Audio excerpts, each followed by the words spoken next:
안녕하세요. 틈새 철학입니다. 일상에서 당연하게 여겼던 것들을 한 번쯤 낯설게 바라보며 새로운 깨달음을 찾아가는 시간이에요. 혹시 여러분 이런 경험 있으신가요? 이 나이에 이걸 해야 하는데 내가 타이밍을 놓친 걸까 하는 생각이 드는 순간 말이에요. 저도 그런 적이 있었습니다. 퇴근하고 집에 와서 소파에 앉아 있었죠. 피곤한 몸을 이끌고 스마트폰을 켰는데 대학 동기가 대기업에 입사했다는 소식을 올렸더라고요. 저는 20대 후반, 아직 취업 준비 중이었어요. 내 타이밍은 언제 오는 걸까 하면서 마음이 무거워졌습니다. 또 다른 친구는 새 아파트 사진을 올렸더라고요. 벌써 저렇게 잘 나가는데 나는 뭐지? 라는 생각에 한숨만 나왔어요. 주변에서도 이런 말들이 들려오곤 했죠. 30살 전에 결혼해야지. 이 나이에 집이 없으면 좀. 같은 말들이요. 저는 이런 말들을 들을 때마다 불안해지더라고요. 나 타이밍을 놓친 걸까? 더 일찍 움직였어야 했나? 하면서요. 심리학자 데니얼 카너먼은 우리가 기회를 놓치는 것에 과도한 불안을 느낀다고 했습니다. 포모, 기회를 놓칠까봐 두려운 마음이죠. 혹시 여러분도 타이밍에 대한 불안을 느껴보신 적 있으신가요? 이런 불안 왜 생기는 걸까요? 먼저 현대 사회가 타이밍에 대한 기준을 강요하는 게 큰 이유예요. 20대에는 취업, 30대에는 결혼, 40대에는 안정. 이런 시간표에 맞춰야 성공이라고 하니까요. 저도 그런 적이 있었습니다. 대학 졸업 후 바로 취업하지 못해서 2년간 방황했거든요. 타이밍을 놓쳤나 하며 스스로를 몰아붙였죠. 그때는 하루 종일 친구들의 성공 스토리를 보면서 점점 더 작아지는 기분이었어요. 과학적으로도 설명이 됩니다. 뇌는 포모 때문에 기회를 놓치는 것에 과민 반응한다고 해요. 기회를 놓치면 생존의 위협이 된다는 원시적 본능이 작동하는 거예요. 철학적으로 보면 우리는 나만의 속도를 잇고 있어요. 니체는 너 자신을 알라고 했습니다. 하지만 사회가 말하는 타이밍에 쫓기다 보면 정작 나만의 속도를 잃게 되는 거예요. 저는 그 2년 동안 남들의 타이밍에 맞추려 애쓰느라 정작 내가 뭘 원하는지를 잊고 있었어요. 혹시 여러분도 비슷한 경험 있으신가요? 타이밍 때문에 불안했던 순간 떠오르는 게 있나요?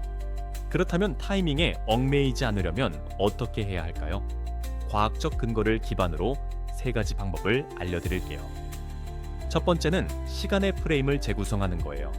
과학적으로 뇌는 과거와 미래에 대한 걱정으로 불안을 키웁니다. 2019년 스탠퍼드 대학 연구에 따르면 뇌 편도체는 과거의 실패나 미래의 불확실성을 과대평가해서 스트레스 호르몬인 코르티솔을 분비한다고 해요. 이를 줄이기 위해 저는 하루를 3개의 시간대로 나눠봤어요. 아침에는 오늘 내가 할 수 있는 일을 적고, 낮에는 그걸 실천하고, 저녁에는 오늘 한 일을 돌아보는 거예요. 예를 들어 저는 아침에 오늘 책 10페이지를 읽기라고 적었어요. 낮에 읽고 저녁에 잘했어 라고 스스로 칭찬했죠. 그러니까 늦었다는 생각이 줄더라고요. 여러분도 하루를 작은 시간 프레임으로 나눠보세요. 지금 내가 할 수 있는 일에 집중하는 거예요. 두 번째는 타이밍 집착을 줄이는 호흡법을 연습하는 거예요. 과학적으로 느린 호흡은 뇌의 불안 회로를 진정시킵니다. 2021년 UCLA 연구에 따르면 478 호흡법, 즉 4초 들이마시고 7초 멈추고 8초 내쉬기를 5분간 하면 뇌의 부교감 신경이 활성화돼 불안이 30% 줄어든다고 해요. 저는 불안할 때마다 이 호흡법을 해봤어요. 예를 들어 타이밍을 놓쳤나 라는 생각이 들 때 조용히 앉아서 478 호흡을 5분간 했죠.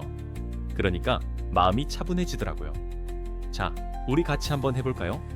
편안한 자세로 앉아서 4초간 코로 숨을 들이마십니다. 하나, 둘, 셋, 넷. 7초간 숨을 참아볼게요.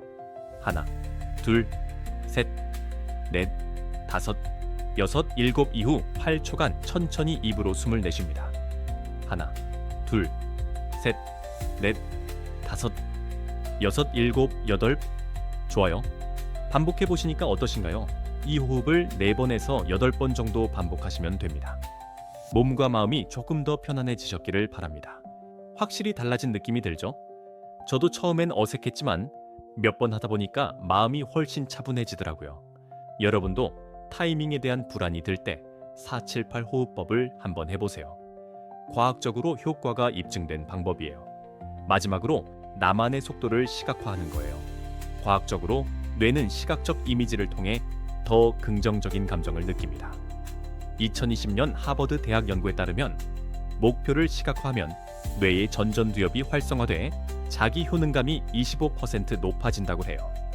저는 종이에 나만의 속도를 그려봤어요. 예를 들어 나무 그림을 그리고 이 나무는 내 속도로 자란다 고 적었죠. 매일 그 그림을 보며 나는 내 속도로 가는 중이야 라고 말했어요. 도가 철학자 장자는 자연의 흐름을 따르라 고 했습니다. 나만의 속도를 시각화하면서 타인의 타이밍에 얽매이지 않는 연습을 해보는 거예요. 여러분도 종이에 나만의 속도를 그려보세요.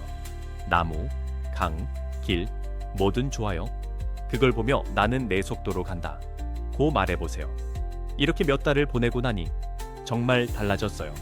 더 이상 늦었다는 생각에 얽매이지 않게 됐습니다. 나는 지금 내 속도로 가는 중이야 하며 미소 짓게 됐어요. 취업 준비가 늦어졌던 그 2년이 오히려 저를 더 단단하게 만들어줬다는 걸 깨달았습니다. 저는 이제 아침마다 나무 그림을 보며 이렇게 말해요. 오늘도 내 속도로 가면 돼. 심리학자 미하이 칙센트미하이는 몰입이 시간 걱정을 줄인다고 했습니다. 타이밍 고민 대신 지금 이 순간에 몰입해보는 건 어떨까요?